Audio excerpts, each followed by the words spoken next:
Hay una inscripción antigua de los primeros siglos, los cristianos, que aparece una cruz. A la izquierda aparece IC, arriba a la derecha aparece XC, y abajo NI, y a la derecha KA, o sea, Nica. Nica, que significa Jesucristo vence. Esa es una inscripción que los cristianos colocaban, y como símbolo no colocaban una corona, ni tampoco otro tipo de símbolo, sino la cruz, que era el signo de la muerte, en realidad. Con lo cual, la imagen que desde siempre está asociada al reinado de Cristo es la muerte y la resurrección.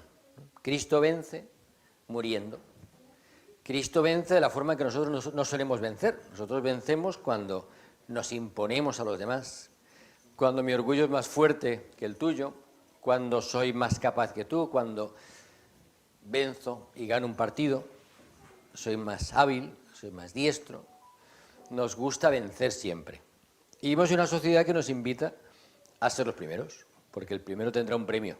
El primero será el primero, el rey del deporte, el rey de la política, el rey de lo que sea, de la economía, el rey del dinero, el que más dinero tiene en el mundo, ¿no? Bueno, ese es el rey. El rey es el que tiene más éxito, el rey es el más guapo, el que más seguidores tiene en Instagram o en TikTok. Ese es el rey. El resto son vasallos. Con lo cual hay pocos reyes, ¿verdad? Pero justamente el reinado de Cristo, cómo Cristo nos presenta que Él es rey, y quizá por eso tiene más sentido la frase de viva Cristo Rey, ¿no? Es un Cristo Rey que se grita en el martirio.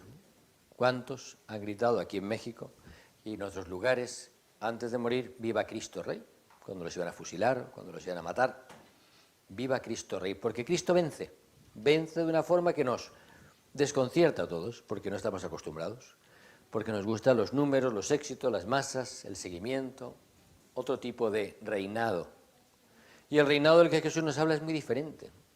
Un tipo de reinado que impregna, que comienza en el corazón de cada hombre y que va transformando el corazón de cada hombre, y a través de él va transformando el ambiente donde se encuentra, donde los valores son contrarios a lo mejor incluso a lo que el mundo me invita a hacer. Tienes que vencer siempre. Y la forma de que vence Jesús es otra. Vence muriendo en la cruz. Vence en la derrota más horrible, que es que lo maten de forma injusta, impune además, sin ningún tipo de venganza, en una cruz. Y ese Jesús que muere en la cruz es el que nos salva. Su trono es el madero. Y por eso para los primeros cristianos ya la cruz era el símbolo de la victoria. Es que en la cruz vencemos. Es que cuando muero venzo. Incluso al principio los mártires buscaban ser mártires. Luego ya se corrigió esa corriente. Pero ¿por qué? Porque el martirio era signo de que ya voy a vencer con Cristo. Si Él ya vivió, Él ya venció, Él ya ganó los partidos, Él ya ganó el campeonato. Son partidos pequeños, pero Él ya ha ganado. Él ha vencido al mal. A veces nos parece que el mal es mucho más poderoso que el bien. Y sin embargo, Cristo nos vuelve a decir en esta fiesta que no, que Él ya ha vencido, que ha vencido con su poder, con un poder que es el poder del amor, que es el poder de la misericordia, que es el poder representado en el buen pastor. Y por eso la primera lectura nos hablaba del buen pastor, de cómo es Cristo Rey. Pues Cristo es un pastor que se preocupa de cada uno de nosotros y nos conoce por nuestro nombre y nos llama. Y nos dice, yo te busco a ti, te quiero a ti. ¿Cuánta gente hay hoy que dice, no, es que Dios no es para mí, o la iglesia no es para mí, yo soy muy malo, yo estoy muy lejos, yo soy muy pecador, no quiero? Y en realidad Jesús se ha fijado en ti. Estés como estés en el momento en el que estés, es para ti, no es para aquellos que se portan muy bien. Es para ti precisamente, que a lo mejor estás más lejos o más complicado en tu vida. Me impresionará subir al santuario muchas veces, porque vienen muchos peregrinos de hiking, ¿no? Entonces llegan al santuario y me ha tocado confesiones de 20 años sin confesarse, ¿no? De gente que estaba totalmente lejos y que de repente hizo hiking y se topó con el santuario y había una misa y había un cura confesando. Y fue una tras otra, sin quererlo, se acabó confesando y se acabó acercando de nuevo a la misericordia de Dios. Cristo vence, ¿no? Cristo vence, y Cristo es pastor de cada uno de nosotros, y por lo tanto le preocupa mi vida, y sobre todo le preocupa la de la oveja perdida, la del descarriado, la del que está más lejos. Como decía Papa Francisco, a veces nos podemos dedicar a peinar ovejas. Es cierto, los curas a veces nos dedicamos a eso. Venga, ven para acá. ¿Cuál es tu último pecado? Ayer, un poquito, me peleé. Está bien, también hay que hacerlo. También hay que pedir perdón para experimentar la misericordia. Pero de repente el cura se emociona cuando viene uno después de 20 años. Yo me emociono. Y casi lloré con él. Lloré con él, en realidad. Para ser honesto. Es verdad, o sea, porque te dice, bueno, qué impresionante, ¿no? Después de 20 años, después de estar muy lejos de Dios, después de haber hecho cualquier cantidad de cosas, vuelvo y me encuentro con la misericordia de Dios. No con el Dios que me castiga, no con el Dios que me echa fuera, sino que me dice, bienvenido a la casa de tu Padre. Esa para mí es la experiencia de Dios en mi vida. Esa es la experiencia de Dios que vence. Vence en el mal, vence en mi pecado, vence en mis miserias. Ahí es donde vence Cristo. Y por eso nos unimos hoy a esta fiesta y pensamos, yo quiero reinar con Cristo. Yo quiero reinar con su reinado, con su forma de reinar, con su forma de tratar a las personas, no como ese rey déspota, sino como un rey que sirve, porque el amor del rey es el servicio. Y la forma de conducir y acompañar del rey es el servicio. Y cuando no hay servicio, cuando mi vida es un querer imponer mi poder, mi autoridad, porque yo lo digo. En España hay una expresión que es porque te lo digo yo. Y con eso ya qué vas a decir. Ya está dicho todo. Aquí hay otra que es según yo, que es más sutil pero que es parecida. Es que esto lo digo yo, es así. Y quiero imponer mi voluntad, mi opinión, es la que vale. Ese no es el reinado de Cristo. Cristo no reina imponiendo sus normas, su voluntad. Cristo no reina cuando haya normas totalmente cristianas y todas las fiestas aquí sean religiosas. Cristo no reina cuando ya el obispo es el rey de México, el gobernador o el presidente. No, Cristo reina de otra forma, de una forma que nos desconcierta y que nos incomoda, porque nos gusta más el otro rey, el que se impone, el que manda unos a la derecha, otros a la izquierda, el que consiga al final que se imponga lo que yo quiero, mi forma de pensar. Es el rey que a veces nos gusta. Y Cristo nos desconcierta porque su forma de reinar es otra, y su forma de vencer es otra, y su forma de morir es otra. Por eso hoy queremos pedir al Señor que nos enseñe esa categoría. Y cuando escuchamos este Evangelio, que los Evangelios de Cristo Rey cambian cada año, hay 3 distintos, en este año es justamente ese Mateo 25, que ha marcado tanto a nuestra Iglesia, a nuestra historia, que el Papa Francisco también lo valora mucho y que ha dado mucho que pensar, ¿no? Este Evangelio que es tan directo, ¿cómo va a ser el juicio? ¿Qué me va a preguntar Jesús cuando llegue? Yo sé que muchas veces lo evitamos este Evangelio y pensamos, Dios me va a preguntar cuántas veces fui a misa, cuántos domingos falté a misa, me va a preguntar. Me va a preguntar cuántas veces hice daño a otros, ¿no? Es verdad. Y pensamos muchas veces nuestros grandes pecados son acciones. Son acciones. Hice esto mal, hablé mal. Y son pecados, claro que sí que son pecados. Lógicamente, hacer daño a alguien es un pecado. Hacer la maledicencia es uno de los pecados más extendidos y a veces más aprobados en nuestra sociedad. El juicio, la condena, la crítica, claro que sí que son actos de desamor. Pero justamente la gran pregunta va a ser el amor. Y el amor concreto. Y hoy Jesús nos habla de las obras de misericordia. De esas obras de misericordia que en realidad son claves en nuestra vida y que a veces no practicamos. Vestir al desnudo, dar de comer al hambriento, dar de beber al sediento, liberar al que está preso, visitarlo, acompañar al enfermo, ayudar a sanar. Tantas obras de misericordia que muchas veces no hacemos. Y esa va a ser la gran pregunta. La pregunta va a ser mi amor.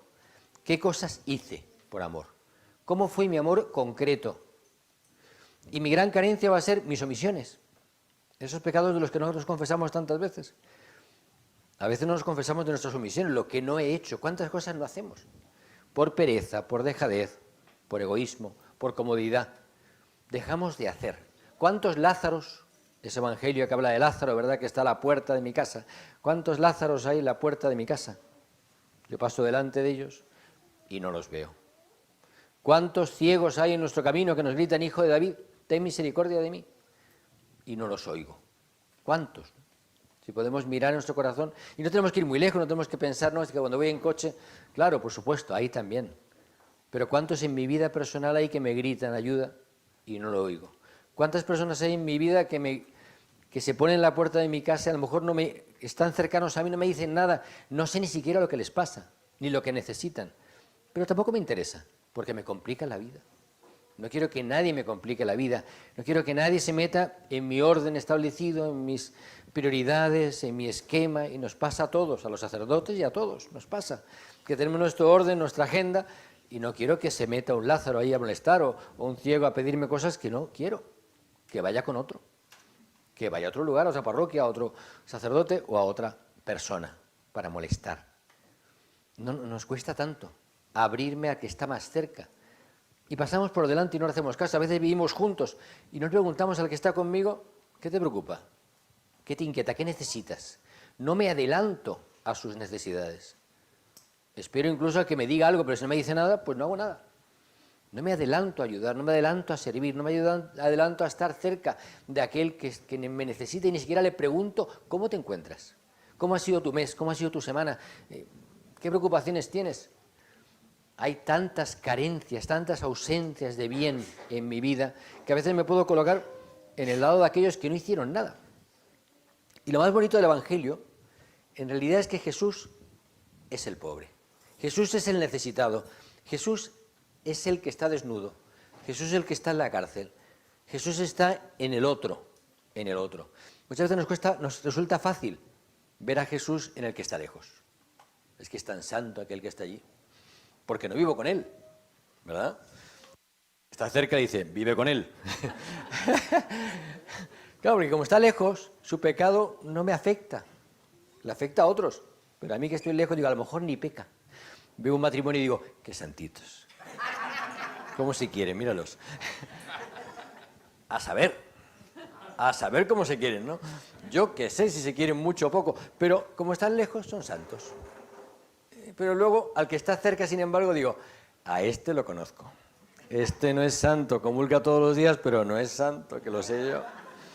Y se las da de bueno, se las da de santo, ¿no? Y nuestro cónyuge, ¿es santo? ¿Y nuestro hermano o hermana es santa? ¿Está Cristo en ellos?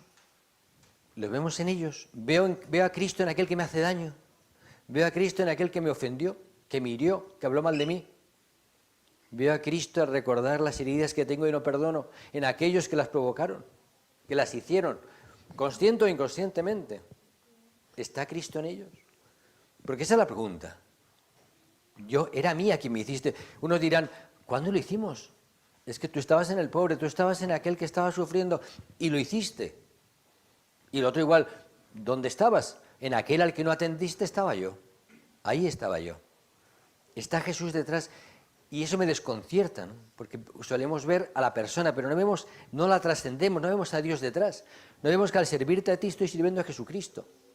Si lo supiéramos que está Jesucristo, si lo diéramos consciente, ¿cómo trataríamos a los demás? ¿Lo insultaríamos? ¿Hablaríamos mal de él? ¿Difamaríamos a esa persona?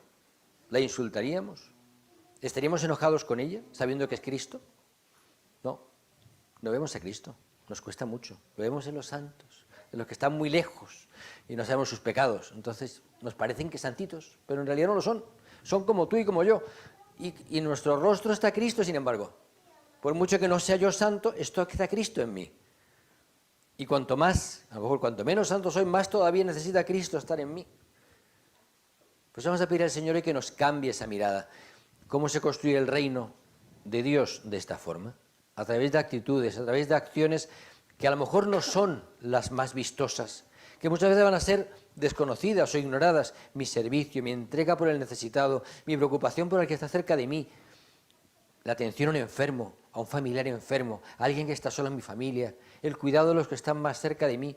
¿Cuántas veces nos confesamos y decimos, es que no atiendo a mi papá o a mi mamá, los tengo abandonados, es que no cuido a este tío mío, a este familiar, que hace mucho que no hablo con él, es que no perdono a tal persona? ¿Cuántas veces nos confesamos de las acciones que aparecen en este Evangelio? Muchísimas.